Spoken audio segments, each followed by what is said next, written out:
Debate, desta vez sobre as novas tecnologias a impulsionar o e-commerce. Ora bem, desta vez vamos falar de headless commerce, o tipo de comércio que separa o front-end do back-end, numa forma mais ágil de gerir uma empresa. Ouvirá falar de gestão, de desempenho, de gestão de stocks e de logística. A moderar este debate temos Bruno Mateus, do Dinheiro Vivo. Olá, boa tarde. Mais uma vez, obrigado pelo convite. Em meu nome pessoal e em nome do Dinheiro Vivo.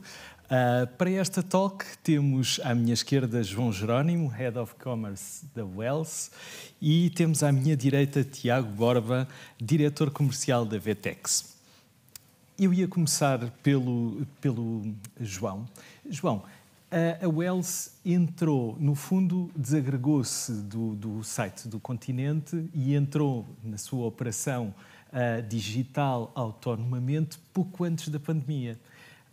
E isso trouxe aqui uma clara vantagem, apesar de vocês estarem inseridos num dos maiores grupos, a Sonai, um dos maiores grupos que trabalha o digital neste país, de retalho, mas o facto de vocês terem entrado pouco antes da pandemia no digital, com o vosso e-commerce, isso foi um ponto à frente, digamos assim, para depois aquilo que foi a estratégia que tiveram que seguir e aquilo que aconteceu e que todos nós sabemos que acaba por ser um acelerador muito grande para aquilo que é o comércio digital e que até hoje persiste, não é? Não com aqueles picos, evidentemente, mas que persiste e que ficou se calhar nos hábitos de consumo. Sim.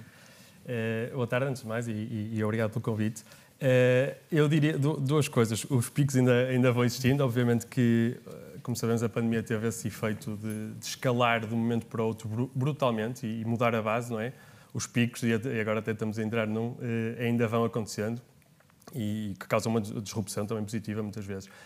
Indo de encontro ao essencial da questão, eu até diria que nem foi bem antes, foi durante a pandemia, o que ainda aumentou mais o desafio, mas foi sempre aí uma relação muito próxima com o continente que mantivemos e, efetivamente, nós estávamos a preparar, durante o período de pandemia, o que era o novo site wells.pt, como existe ao dia de hoje, e com autonomia, fora do site do continente, mas, de facto, a pandemia explodiu e nós, uma boa parte desse ano de 2000, aliás, o ano de 2020 todo e uma boa parte de 2021, tivemos ainda o site principal dentro do site do continente.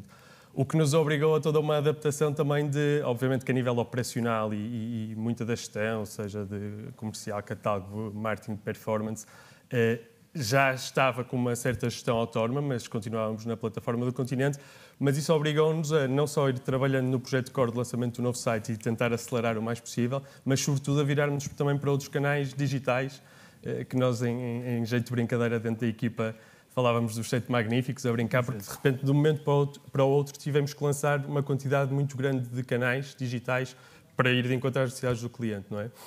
E para responder ao que foi a pandemia. E desde continuar, obviamente, a trabalhar no site, que em si também levou um grande incremento, apesar de ainda ser a solução, e o próprio continente depois também lançou um novo site. Portanto, ambos ainda estávamos no site antigo, mas a ter que dar um salto em função da procura que existia no próprio site, mas também a virarmos para canais como, por exemplo, de Instant Delivery, a Glovo e Uber Eats, nomeadamente, marketplaces, em que trabalhamos também com primos, entre aspas, dentro do grupo Sonai, como foi a Vorten e como foi na altura a DOT, desenvolver um serviço de vendas por telefone, com parceria com os CTT, depois até criar alguns microsites, aqui ligando até um bocadinho ao ponto da tecnologia, que tiveram que ser desenvolvidos em plataforma, por exemplo, em Shopify, para ser mais ágil, e onde quisemos atacar duas áreas de grande crescimento e de importância fulcral para a Wells, que foram a parte de beleza mais seletiva, mas toda a beleza dermocosmética, mas muita parte mais seletiva e de luxo, que é um movimento que a Wells está a fazer como um todo muito grande, e também a parte de ótica, sobretudo lentes de contacto e óculos de sol e óculos graduados. E, portanto, no fundo, foi durante este período de pandemia que, de um momento para o outro, em 3, 4 meses, foi um bocadinho aqui virar-nos para todos os lados possíveis. Quer dizer, tentar... a analogia que eu posso fazer é: vocês estavam num canhão da Nazaré com uma onda gigantesca, estão com a prancha lá em baixo e agora é como vamos chegar lá ao topo e acompanhar este movimento, que é um movimento brutal, não é? Em alguma altura vocês pensam que a tecnologia depois precisa de evoluir? A tecnologia no sentido da relação com o cliente, porque eu presumo que vocês tivessem os tais picos que falávamos de consumo muito grandes, questões, se calhar, de armazenamento, questões de entrega, que depois estabelecem as tais parcerias, e a determinada altura é preciso que a tecnologia acompanhe isto tudo. Como é que se faz este no fundo, que se surfa esta onda? Sim. A toda a hora, aliás. Obviamente, e mais uma vez, não voltaremos a ter à partida, ou foi um episódio muito específico, a disrupção da magnitude que foi uma pandemia, obviamente, mas o tema da tecnologia é fulcral e nós sentimos-lo todos os dias em todos os projetos que trabalhamos e queremos trabalhar. Sejam eles mais incrementais do dia-a-dia, numa lógica de melhorar a experiência de cliente mais dentro do site, sendo numa lógica até um pouco mais estrutural, de nos permitir que, do ponto de vista logístico, de entregas ao cliente, muitos dos projetos de logística que nós estamos a ter, mesmo ao dia de hoje, para escalar capacidade, para garantir entregas cada vez mais rápidas, entre outros, a tecnologia é um enabler fulcral. Ou seja, acaba por ser quase, juntamente com as equipas de logística, dentro da Sonai, nós trabalhamos muito estes sistemas, mas que tem por base ter um desenvolvimento de um ou vários projetos tecnológicos que o vão permitir.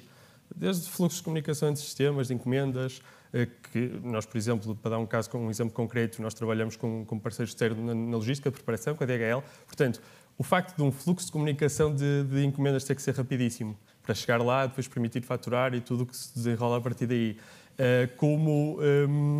A forma como as encomendas passam até determinada hora para um dia ser possível entregá-las no dia seguinte ou até quiçá no próprio dia.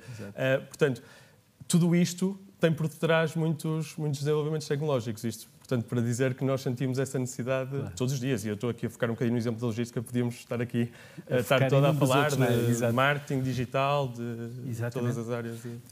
Tiago, eu pegava agora na Vetex e corrija-me se estiver errado, porque é uma empresa de origem brasileira, já uma multinacional, tem mais de 20 anos no mercado. E aquilo que vocês fazem é construir uma plataforma, vocês são detentores de uma plataforma que vai servir o vosso cliente para o e-commerce e que terá outras funcionalidades também, naturalmente, mas que vai permitir que ele lance de raiz o seu e-commerce ou que faça a migração da atual plataforma para esta. No fundo, a tecnologia aqui é essencial para alavancar o comércio digital e é essencial que se comece com a tecnologia certa. A Vetex, primeiro, um prazer estar aqui com vocês, com o Bruno, com o João. E eu, mais uma vez, obrigado pelo convite. Mas, falando de Vetex já, a Vetex ela se posiciona como uma ferramenta 100% tecnológica, ou seja, ela, como tu bem falaste, ela nasce no Brasil, ela tem raízes brasileiras, mas hoje é uma ferramenta de nível global. Para ter ideia, a gente está falando de projetos em mais de 32 países, mais de 4 mil lojas. Então, ela é focada 100% no desenvolvimento do produto tecnológico. O cerne da Vetex bate muito com o que o João está falando. A gente acredita muito numa relação colaborativa. Então, a Vetex é uma ferramenta colaborativa.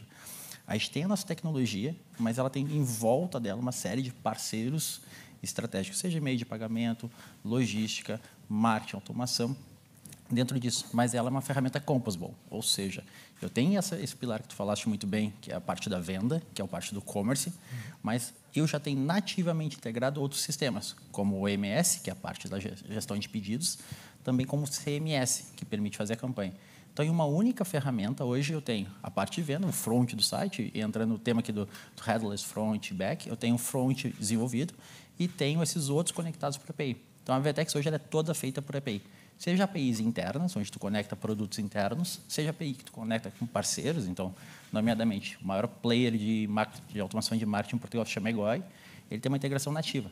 Todos os dados da Vetex transbordam para ele e ali tu consegue fazer automação de marketing. E esses parceiros podem desenvolver, podem fazer o seu desenvolvimento dentro da vossa... A gente tem uma App Store, vamos pegar um modelo, um celular, onde tu tem a App Store que tu pode clicar e plug and play, bota. Como eu também, o cliente diz o seguinte, eu te dei um exemplo, a gente conversando ali fora, o cliente entendeu que tem uma necessidade e ele desenvolve em cima daquilo. Ele pode desenvolver um player fora, ou seja, ele pode uma conexão externa. Exemplo, vai trabalhar na França, precisa ser Telém. A Vetex tem, mas caso não tivesse, ele faz essa conexão. Ou ele pode criar um produto em cima disso, onde ele desenvolve toda a estratégia. Então, a VTEX tem um código, mas o código é aberto. Ou seja, o player pode desenvolver em cima dele, ele pode ter uma agência de implementação em cima disso. O que a VTEX acredita? A gente é o detentor do código, a gente tem que melhorar esse produto. A implementação, a manutenção, isso é cliente com agência. Ou seja, a gente acredita de fato que esse ecossistema ele se gere sozinho. A VTEX impulsiona, como a gente estava falando, foram mais de 12 mil atualizações ano passado. Não é um upgrade. Significa isso que, cada vez que o desenvolvimento que vocês fazem para uma determinada marca, para uma empresa que compra o vosso serviço e que ele é funcional, verdadeiramente funcional, e que vocês prevêem que possa ajudar outras empresas, vocês colocam isso como uma atualização disponível gratuitamente para todos aqueles que utilizam. Vou dar um exemplo. O Live Shopping, que é começou na China, todo mundo falou, todo mundo viu aquela cena da pessoa sentada e vários celulares na frente. A VTEX incorporou essa tecnologia, buscou uma ferramenta, incorporou. A gente botou para o teste com a Samsung na América Latina. Teve um aumento de 430 e poucos % em número de sessões durante essa visita. Vendeu alguns milhões em meia hora. O que acontece? Essa ferramenta que a Samsung usou há 6 meses atrás, se a quebra-mar aqui em Portugal quiser utilizar hoje, ela já consegue. Se o projeto que eu vou vender amanhã, que a gente vai implementar em VTEX, quiser usar daqui a 6 meses, ele consegue fazer também. Então, eu não tenho nichos de plataforma, eu não tenho nível. Eu tenho uma solução integrada para todo mundo. Exatamente. E aquilo que o Walmart usa nos Estados Unidos, um supermercado de Portugal pode usar. Aquilo que a Samsung usa no México, qualquer outra operadora pode usar. Esta é uma solução para pequenas empresas ou só para médias e grandes empresas? A gente analisa... É que é difícil dizer o que é pequeno e o que é grande no mundo digital. Porque, assim, tem empresas muito grandes de marca com uma faturação muito pequena. E tem grandes faturações em empresas muito reduzidas como marca. Então, o que a gente diz? Depende muito qual é o mindset, qual é o projeto que tu está fazendo. Então, quando a gente olha o Gartner, que analisa todas as plataformas, ela bota a VTEX como uma ferramenta para visionários.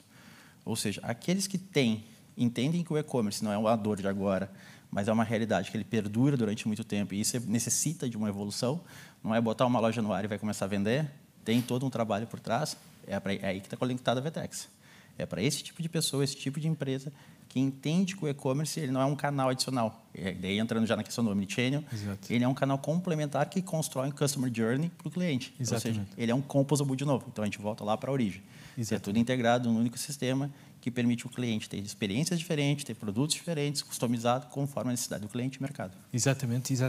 Pegando aqui na ideia da omnicanalidade que o Tiago falava, é importante para o Wells essa relação, a relação que tem com o cliente online e que tem com o cliente na loja física, porque não quer desligar também o cliente da loja física. Como é que isso se gera e como é que vocês utilizam, por exemplo, os meios que têm disponíveis de marketing digital para fazer para ter uma relação com o cliente no digital e que depois na loja também se reflita, de facto, nessa omnicanalidade, não é? Sim, totalmente. Ou seja, não só não desliga o cliente da loja física, como alavanca e vice-versa. Eu acho que o grande santo grau da omnicanalidade é esse. O cliente muitas vezes é único, tem experiências de compra que muitas vezes vão ser no site, outras vezes vão ser em loja física. Tem experiências às vezes híbridas no sentido em que compra no site e levanta em loja, ou vice-versa, que é um projeto grande que também estamos a trabalhar neste momento na Wells. E de facto isso na Wells é fundamental, até porque temos uma rede de quase 300 lojas e portanto a omnicanalidade não só é fulcral, como é uma grande vantagem competitiva, acreditamos nós. Sim. Mesmo perante o que é o contexto competitivo ao dia de hoje, que tem cada vez mais pure players online, não é? Na concorrência e cada vez mais agressivos, grandes players de escala internacional. O tema da omnicanalidade é não só necessário para o cliente, como uma grande vantagem competitiva perante estes concorrentes. E nós até, por exemplo, só para dar uma ideia, ao dia de hoje, praticamente 70% dos clientes que compram, 70% das compras que existem no nosso site são clientes que utilizam o que nós chamamos o click and collect, o serviço de ir levantar em loja. E não só levantar, como depois também poder devolver, que é outra das barreiras que tipicamente se fala. Mas isso é interessante, desculpa interrompê-lo, João, porque isso é interessante que é o cliente de hoje, pelo menos o vosso cliente de hoje, apesar de preferir, ou de alguma forma, aqueles que fazem as compras online têm a preferência, se calhar, pelo online, mas não deixam de ir à loja para levantar. O que significa que também que a relação, se calhar, que algumas pessoas começam a adquirir com a loja física é muito mais get to the point. é muito mais focada, se calhar, já na compra em si e naquilo que querem. Menos visita, menos passeio, será? Não necessariamente. O que sabemos é que esse cliente vai à loja e, portanto, é tráfego que se gera para a loja. Se é tráfego de pessoas que vão lá e levantam encomenda, ou se vão e até visitam, adicionam novos produtos e fazem compra, também temos muitos casos desses. É precisamente aí que reside também outro valor. Vocês estudam esse... Certo. E é aí um outro valor de omnicanalidade muito grande, que nós também vamos acompanhando alguns indicadores e que precisamente cerca de 10% de clientes que fazem uma compra online e vão à loja levantar, adicionam qualquer coisa na loja física à sua compra. No fundo, reforçam. E isso até ligando um bocadinho à pergunta que fez inicialmente, de que forma que depois a nível de tecnologia e mesmo de marketing a coisa funciona. Nós temos outro exemplo muito interessante que está a acontecer recentemente, que é, por exemplo, um investimento maior que estamos a fazer numa lógica de marketing de performance, não é? Aquele marketing de conversão de e-commerce, que obviamente estamos a fazer nas nossas categorias core, e também, por exemplo, em ortopedia, que se calhar é uma área que muita gente não associa online, obriga a conhecer bem o produto, é uma compra de PVP alto, não é? De preço alto, muitas vezes até alguma experimentação. Mas algo muito interessante que nós reparamos foi que não só vendas online têm crescido, como as vendas em loja, desde que há esse investimento tipicamente mais voltado para a conversão de e-commerce, também faz com que o chamado efeito ROPO, não é? Ou de fazer alguma pesquisa online e depois ir comprar offline. E, portanto, todo este investimento, todo este ecossistema, seja digital mais ao nível da conversão, seja até um bocadinho acima no funil, não é? Mais de consideração ou até de awareness, ajuda imenso ao cliente como um todo valorizar cada vez mais a Wells, não é? E os serviços e a experiência que tem, seja de compra física, seja de compra online. A experiência da conversação com o cliente, ela mudou? Como é que é hoje essa experiência? Que canais é que vocês utilizam maioritariamente? Até porque nessa jornada do consumidor que vocês conhecem e que vocês têm vindo a trabalhar, provavelmente há necessidade de comunicar em determinadas alturas com o vosso cliente, não é? Aqueles que já não vão há muito tempo à loja, se calhar mandam um push, uma notificação, ou têm outras formas de comunicar. Como é que isso funciona hoje? É uma realidade, ou seja, o que nós vemos, e acho que é uma realidade da indústria em si, é que o número de contact points com o cliente aumenta. Não necessariamente a forma e o tom, até porque aí temos um trabalho muito bem feito pela equipa de marketing enquanto a forma como a Wells comunica com o seu cliente, não é? Enquanto marca, mas a verdade, e aí é preciso, é um desafio, é uma excelente oportunidade a qual já estamos a aproveitar bastante, mas é um grande desafio, o número de pontos de contacto com o cliente aumenta exponencialmente. E como dizia bem, nós antes se calhar estávamos mais habituados aos meios tradicionais, não é? Do chamado marketing above the line, não é? Meios tradicionais de outdoor, televisão, rádio, etc. Muitos também já trabalhávamos desde há muito tempo marketing digital, mas o que é se calhar um pouco mais novidade é trabalhar precisamente o que nós chamamos este marketing de performance, não é? Mais voltado para a conversão, para o último clique, para a compra, para ver o preço, a oportunidade, comparar preço. Portanto, aí as ferramentas-chave são muitas vezes o Google Shopping, não é? Na pesquisa, Google Search. Em termos de CRM também tem havido uma mudança grande na intensidade de comunicação, precisamente para focar nesses pontos que estava a referir. Não só do ponto de vista comercial, onde nós comunicamos muitas campanhas, alavancando numa ferramenta poderosíssima que temos dentro de casa, que é o Cartão Continente, mas também numa lógica de jornada de cliente, estamos a fazê-lo cada vez mais, por exemplo, com o Salesforce, com o Marketing Cloud, que é precisamente esse exemplo que referiu. Clientes que já não vêm há muito tempo ao online, já não fazem, por exemplo, uma compra há 6 meses, enviar-lhes um reminder, temas para os quais também queremos evoluir de um artigo que está sem stock e ter uma alerta de back in stock, um carrinho que fica abandonado e haver uma comunicação no sentido desse cliente voltar para finalizar a compra, que já tinha até um elevado grau de probabilidade que o fosse fazer, não é? Portanto, todas essas jornadas de aniversário, todas essas jornadas a nível de CRM, a nível de marketing de performance e etc., têm sido novas realidades um bocadinho com com este crescimento do online. Claro. E a perguntar, Tiago, do ponto de vista da tecnologia, nomeadamente do produto, não é, da VTEX, e a perguntar que formas é que há agora de comunicação ou como é que tem evoluído, não é? Porque eu presumo que, como a vossa ferramenta está em constante evolução, que tenha havido também aqui necessidades diferentes por parte do consumidor ao longo destes anos que a VTEX está, mas nomeadamente, se calhar, muito mais nestes 2 últimos anos, não é? Como é que funcionalidades a ferramenta permite e como é que se faz essa comunicação com o cliente diretamente? Uma das coisas interessantes da ferramenta da VTEX é aquilo que a gente comentou um pouquinho antes. Ele pode ser desenvolvido pela VTEX, por um parceiro ou até mesmo pelo próprio cliente da VTEX. Então, pegando alguns exemplos rápidos. A gente tem um supermercado no Brasil que ele botou em toda a loja um sistema de Wi-Fi. Então, tu entra na loja, conecta o Wi-Fi e ele monitora onde é que tu está. Okay. Caso o Bruno parou mais de 3 minutos no segmento de bebidas, instantaneamente ele recebe um push ou no celular ou por e-mail mais tarde. Dizendo, pode ser uma promoção, pode ser uma chamada de atenção. Uma promoção. O Bruno parou ali e ele não chegou a comprar. Então, eu sei que o Bruno teve interesse, mas por algum motivo ele não comprou. Então, eu mando um carrinho nisso.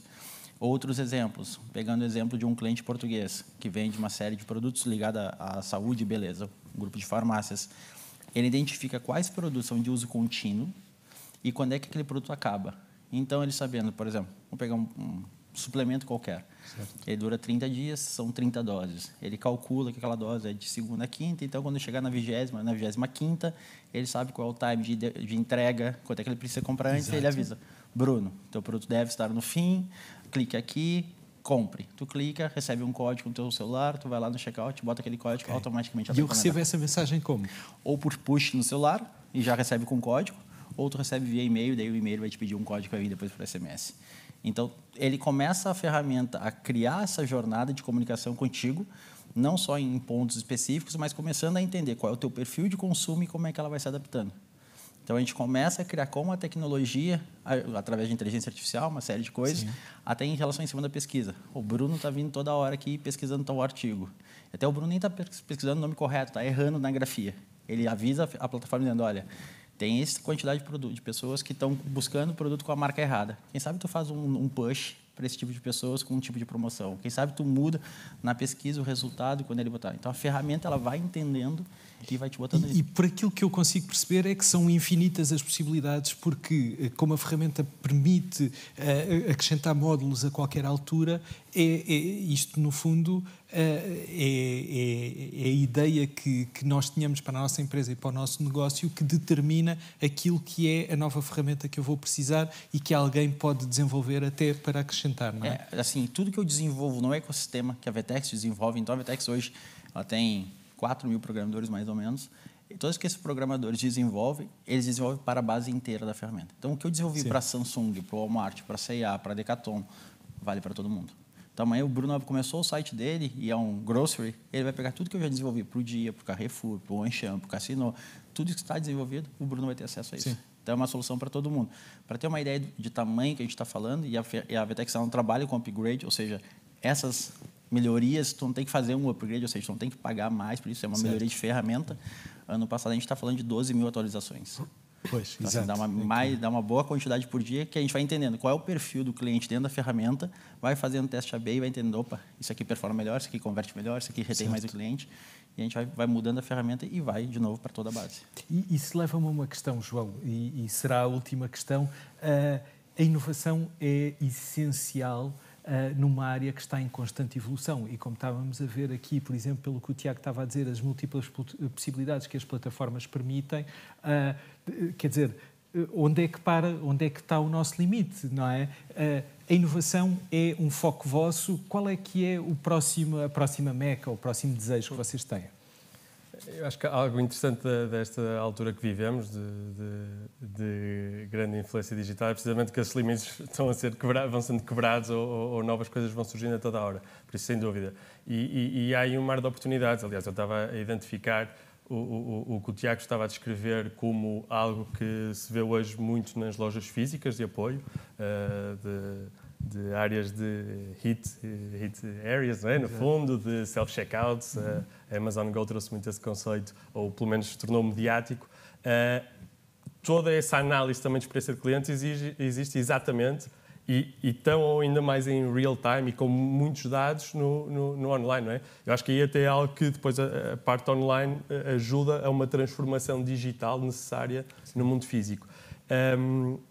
E para dar até um exemplo concreto, nós também começámos agora, ainda é bastante recente, a trabalhar com uma ferramenta também nesse sentido, que se chama VWO, no fundo que nos vai ajudar muito na lógica de UX UI, de experiência de cliente, de zonas quentes do site, que ajuda imenso nas operações, ou seja, muito do apoio a cliente e vertente operacional de clientes que têm determinada dificuldade ou no processo de compra, ou de devolução, ou que se nota claramente que estão a empancar em determinado processo do checkout, por exemplo. Até é possível filmar, não é, no fundo, e perceber onde é que está a surgir o problema. E isto, obviamente, ajuda a enriquecer o que são depois outras ferramentas, elas todas interagem entre si, que têm uma riqueza gigante de dados, não é? Um Google Analytics, não é? Para se perceber em que fases do checkout é que o cliente está a desistir. Isso é importantíssimo. Também falámos há um bocadinho, por exemplo, dos carrinhos abandonados. É brutal uma quantidade de clientes que já está nesse ponto e que simplesmente falta ali muito pouco para a conversão. Claro. Em termos de grande projeto, há vários, mas eu podia dar o exemplo só para terminar, que eu referi brevemente no início de um projeto grande de venda assistida, por exemplo, que estamos a trabalhar, que é permitir ao cliente, através também de novas ferramentas, permitir ao cliente em loja comprar stock que não existe nessa mesma loja, mas fazê-lo e depois vendo os processos de abastecimento e fulfillment online, não é? Ou seja, o cliente vai à loja, não é stock, porque temos lojas grandes e outras mais pequenas. Pode comprar o que existe online e na loja física e depois recebe. No fundo, mais uma vez, o universo do ecossistema fechado. Exatamente, este ecossistema fechado. Teríamos muito mais para conversar, eu agradeço a presença aos dois. Este, de facto, é um tema que está em constante crescimento, movimento e evolução. Muito obrigado, mais uma vez, pela vossa presença.